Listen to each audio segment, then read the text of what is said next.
Oke, Assalamualaikum warahmatullahi wabarakatuh. Jumpa lagi dengan channel saya Rizky Ismail. Pada video kali ini kita akan belajar bersama materi kita tentang tanya jawab seputar penyusunan proposal skripsi. Nah, untuk video kali ini itu lanjutan dari video-video saya sebelumnya mengenai seputar tanya jawab seputar proposal skripsi bagian 1 dan bagian 2, dan untuk kesempatan kali ini itu kita uraikan tanya jawab seputar proposal skripsi untuk bagian 3-nya tentang metode penelitian. Oke, kita langsung saja buka filenya. Untuk materi kita pada kesempatan kali ini dirilis oleh Azwar Zuliandi dari Universitas Muhammadiyah Sumatera Utara. Oke, kita perbesar ya teman-teman.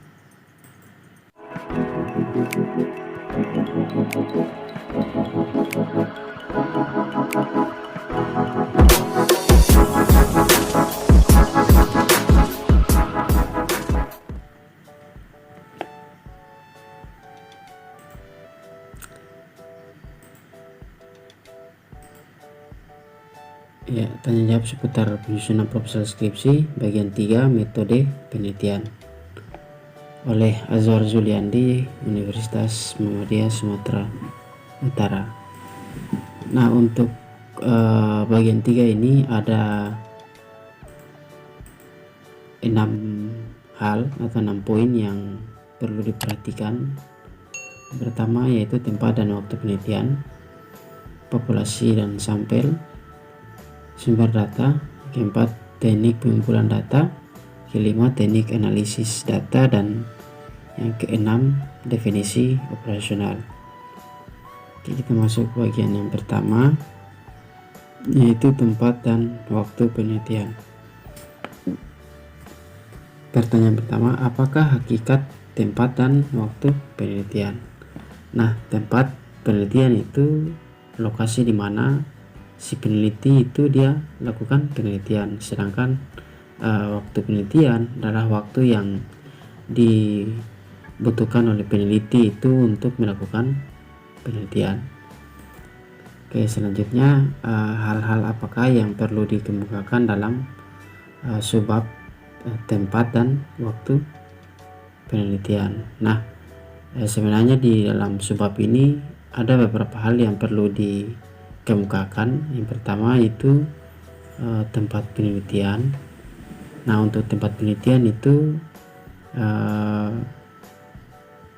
maksudnya nama dan lokasi dari penelitian yang dilakukan beserta alasan mengapa si peneliti itu memilih lokasi penelitian di lokasi tersebut. Misalnya peneliti memilih lokasi penelitian di perusahaan A, maka harus dijelaskan apa alasan memilih di perusahaan A itu tersebut. Nah, yang berikutnya yang harus dikemukakan yaitu waktu penelitian. Nah, untuk waktu penelitian itu mulai kapan si peneliti itu laksanakan sampai selesai si peneliti itu lakukan penelitian. Nah, khusus untuk proposal penelitian maka dapat menggunakan kalimat penelitian. Misalnya nih, penelitian ini direncanakan akan dilaksanakan pada bulan sekian atau tahun sekian. Nah, pada bagian ini karena si peneliti belum melakukan penelitian, maka untuk kalimat direncanakan alangkah baiknya digunakan sebelum digunakan di saat melakukan penyusunan proposal penelitian. Nah, jika si peneliti telah melakukan penelitian maka tidak perlu lagi menggunakan kalimat direncanakan. Oke, selanjutnya kita masuk pada bagian populasi dan sampel. Pertanyaan pertama, apakah hakikat dari populasi dan sampel? Nah, populasi itu adalah seluruh elemen atau anggota dari suatu wilayah yang diteliti, sedangkan sampel itu wakil dari populasi.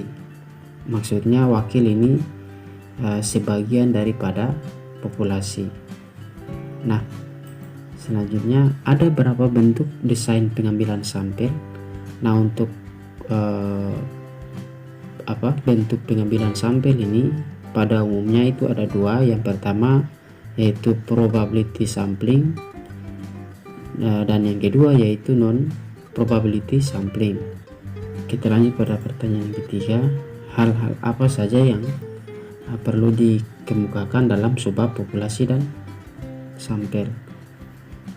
Nah, untuk hal-hal apa saja yang perlu dikemukakan dalam populasi dan sampel itu ada 4 poin yang perlu dikemukakan. Yang pertama, kita harus mengemukakan apa atau siapa kelompok yang menjadi target populasi. Yang kedua itu berapa jumlah anggota atau elemen dari populasinya. Yang ketiga, apa desain pengambilan sampel yang digunakan oleh si peneliti, baik itu probability atau non probability. Dan yang keempat itu yang harus dikemukakan di dalam sebuah populasi dan sampel itu mengenai apa subdesain pengambilan sampel yang digunakan oleh si peneliti itu sendiri. Oke, selanjutnya sumber data. Untuk pertanyaan pertama ini, apa hakikat dari sumber data? Nah, sumber data itu dapat diartikan dari mana data itu diperoleh dan apa jenis data yang dipilih. Nah, selanjutnya, apakah yang dimaksud dengan sumber data primer dan sekunder? Data primer adalah data yang bersumber dari hasil pengumpulan data mentah yang dilakukan oleh peneliti itu sendiri. Misalnya data yang dikumpulkan dengan menggunakan angket, wawancara, atau observasi. Nah, sedangkan data sekunder adalah data yang bersumber dari hasil pengumpulan data yang dilakukan oleh orang lain. Misalnya data dokumen seperti volume penjualan, laporan keuangan, dan sebagainya. Tentunya data-data tersebut yang mengumpulkan data mentahnya adalah pihak perusahaan, bukan si peneliti. Di sini si peneliti hanya tinggal mengambil data yang sudah jadi tersebut. Oke, yang berikutnya, selalu dijumpai pada skripsi bahwa data sekunder adalah data yang diperoleh dari referensi teori atau pustaka. Benarkah demikian? Nah, pendapat tersebut salah ya teman-teman, karena data tentang penelitian kita itu tidak mungkin ada di dalam buku teori. Jadi referensi yang ada di teori hanya dapat digunakan pada bagian landasan teori atau kajian pustaka. Oke, selanjutnya, apakah jika menggunakan subbab sumber data, maka kedua sumber data, data primer dan data sekunder, harus dicantumkan di dalam proposal atau skripsi? Tentu saja tidak harus keduanya ya teman-teman, karena jika peneliti hanya menggunakan data primer saja, maka data sekunder itu tidak perlu dicantumkan. Demikian juga jika data yang dibutuhkan hanya data sekunder saja, maka data primer tidak perlu dicantumkan. Tetapi pada kondisi lain, mungkin peneliti benar-benar memang menggunakan kedua sumber data tersebut, maka harus dicantumkan pula kedua sumber data tersebut. Oke, selanjutnya teknik pengumpulan data. Untuk pertanyaan pertama, apakah hakikat dari teknik pengumpulan data? Nah, teknik pengumpulan data itu merupakan cara untuk mengumpulkan data-data yang dibutuhkan untuk menjawab rumusan masalah penelitian. Umumnya cara mengumpulkan data itu bisa menggunakan teknik wawancara, angket, pengamatan, dan studi dokumentasi. Nah, yang berikutnya, apakah seluruh teknik pengumpulan data itu perlu dikemukakan. Nah, tidak harus seluruh teknik pengumpulan data itu perlu dikemukakan dalam proposal atau skripsi, tetapi tergantung kepada kebutuhan. Nah, peneliti itu bisa menggunakan 1, 2, atau 3 teknik pengumpulan data yang ada, asal teknik tersebut memang benar-benar digunakan dalam penelitian. Jika tidak digunakan, maka suatu teknik pengumpulan data itu tidak perlu dikemukakan di proposal atau skripsi. Misalnya, ketika peneliti itu menggunakan teknik wawancara, maka peneliti harus membuat daftar wawancara dan kemudian ada peroleh hasil wawancara, dan hasil wawancara ini adalah bahan baku untuk menganalisis atau membahas penelitian di dalam bab 4. Oke, selanjutnya, apakah perbedaan teknik pengumpulan data dengan instrumen pengumpulan data? Nah, untuk teknik pengumpulan data itu adalah cara untuk mengumpulkan data, sedangkan instrumen pengumpulan data adalah alat yang digunakan untuk mengumpulkan data. Berikutnya, hal-hal apa saja yang perlu dikemukakan dalam subbab teknik pengumpulan data? Nah, ada beberapa hal yang perlu dikemukakan. Yang pertama itu teknik pengumpulan data yang dipilih. Nah, pada bagian ini itu si peneliti harus kemukakan teknik pengumpulan data atau instrumen apa yang digunakan. Yang kedua, sumber rujukan dari instrumen. Peneliti harus mengemukakan sumber referensi dari instrumen yang disusun, misalnya dari buku atau penelitian di jurnal. Yang ketiga, itu bentuk skala dan jumlah instrumen. Peneliti harus mampu mengemukakan apa bentuk skala yang digunakan, misalnya skala Likert, Guttman, Rating Scale, semantik diferensial, dan kemukakan pula beberapa jumlah opsi dari jawaban instrumen. Misalnya ada beberapa butir instrumen, misalnya sangat setuju, setuju, tidak setuju, dan sangat tidak setuju. Nah, yang keempat, jumlah item instrumen. Si peneliti itu harus bisa mengemukakan berapa jumlah item variabel bebas dan berapa pula jumlah item variabel terikat. Oke, kita lanjut pada bagian yang berikut, yaitu teknik analisis data. Pada pertanyaan pertama, apakah hakikat dari teknik analisis data?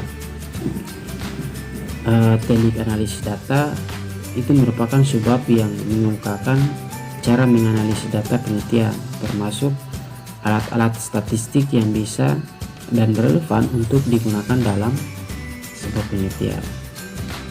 Selanjutnya, hal-hal apakah yang perlu dikemukakan dalam teknik analisis data? Nah, di dalam mengemukakan teknik analisis data ada beberapa hal yang perlu diperhatikan oleh si peneliti itu. Pertama, jenis dari analisis data. Maksudnya si peneliti itu harus bisa kemukakan apa jenis analisis data yang digunakan, apakah kuantitatif atau kualitatif, atau bisa juga apakah deskriptif, komparatif, atau asosiatif. Yang selanjutnya yaitu teknik statistiknya. Si peneliti itu harus mampu mengemukakan apa teknik statistik yang digunakan, misalnya korelasi produk momen atau korelasi sederhana, korelasi berganda, regresi sederhana atau regresi berganda, atau yang lainnya. Dan yang ketiga itu rumus. Si peneliti itu harus mampu mengemukakan seluruh rumus yang digunakan untuk menguji hipotesis, dan dicantumkan pula sumber referensi dari rumus yang dikutip. Yang keempat, kriteria pengujian hipotesis. Si peneliti harus mampu mengemukakan kriteria dari pengujian hipotesis. Dan yang berikut, 5, si peneliti itu harus bisa mengemukakan alat analisis apa yang harus digunakan di dalam melakukan pengolahan data, misalnya SPSS atau Excel.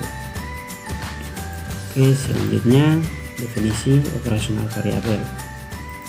Nah, untuk pertanyaan pertama, apakah hakikat dari definisi operasional variabel? Definisi operasional variabel itu merupakan bagian yang mendefinisikan sebuah konsep atau variabel agar bisa diukur dengan cara melihat pada dimensi atau indikator dari suatu konsep atau variabel. Nah, indikator itu dapat berupa perilaku, aspek, atau sifat. Dengan demikian, definisi operasional bukan berarti definisi atau pengertian atau makna seperti yang terlihat pada teori di buku, namun lebih menekankan pada hal-hal yang dapat dijadikan sebagai ukuran atau indikator dari suatu variabel, dan ukuran atau indikator tersebut itu tidak abstrak namun mudah diukur atau dinilai. Nah, pertanyaan yang berikutnya, apakah definisi yang ada di dalam definisi operasional adalah mengulang kalimat definisi atau pengertian yang ada di dalam teori? Nah, penjelasan saya pada pertanyaan pertama tadi saya rasa cukup jelas untuk menjawab pertanyaan kedua ini, bahwa definisi yang dimaksud itu tidaklah definisi teoritis, tetapi definisi yang berisikan ukuran-ukuran dari suatu variabel. Apakah indikator suatu variabel boleh diambil dari indikator variabel yang lain? Tentu saja tidak mungkin ya teman-teman menetapkan indikator dari suatu variabel yang sebenarnya merupakan indikator dari variabel lain. Oke, selanjutnya bagaimana cara mudah menyusun indikator? Untuk menyusun indikator itu ada 3 hal yang perlu diperhatikan. Yang pertama, tetapkan variabelnya. Yang kedua, tetapkan item-item indikatornya yang dapat dirujuk dari buku atau jurnal. Ketiga, definisikan dengan jelas masing-masing indikator dengan menyusun item-item yang lebih spesifik. Selanjutnya, apakah indikator itu perlu merujuk kepada teori? Terutama bagi peneliti pemula, sebaiknya harus merujuk pada teori untuk menyusun indikator. Mengapa demikian? Karena di saat menyusun indikator merujuk pada teori, itu akan lebih gampang menyusun item-item indikator suatu variabel agar tidak mengukur hal-hal lain yang di luar variabel yang telah ditetapkan. Nah, yang kedua, mungkin di dalam teori yang dibaca tidak ada tercantum kata indikator. Untuk itu kita harus berpikir dalam membacanya. Biasanya dalam sebuah kalimat ada ide-ide yang bisa diambil untuk disusun menjadi indikator. Untuk itu baca dari berbagai buku atau jurnal yang berbeda, lalu satukan indikator-indikator yang diperoleh tadi. Oke, selanjutnya apakah indikator harus terlebih dahulu dikaji di bagian kajian teori? Ya harus ya teman-teman, karena indikator-indikator yang ada di dalam definisi operasional variabel itu harus ada yang dikaji di dalam subbab kajian teori. Karena sebenarnya indikator di definisi operasional itu ide pokoknya dijiwai oleh teori. Hanya saja jika di dalam subbab kajian teori itu terdapat banyak hal yang bisa dijadikan indikator, maka di definisi operasional variabel ada indikator-indikator yang telah dipilih karena relevan atau cocok dengan kondisi di lokasi penelitian. Oke, pertanyaan yang selanjutnya, lebih lanjut, indikator sebenarnya dapat digunakan untuk apa? Nah, indikator itu dapat digunakan sebagai bahan baku untuk menyusun instrumen penelitian, misalnya menyusun angket, daftar wawancara, daftar observasi, atau daftar penelusuran dokumen. Oke, mungkin itu saja video kita pada kesempatan kali ini terkait dengan tanya jawab seputar penyusunan proposal skripsi bagian 3 metode penelitian ini. Bantu dukung channel ini dengan cara subscribe, like, dan share videonya agar video ini juga bisa bermanfaat bagi teman-teman yang lainnya. Tak lupa pula untuk aktifkan lonceng notifikasinya agar teman-teman tidak ketinggalan informasi menarik lainnya dari saya. Oke, mungkin itu saja. Terima kasih. Wassalamualaikum warahmatullahi wabarakatuh.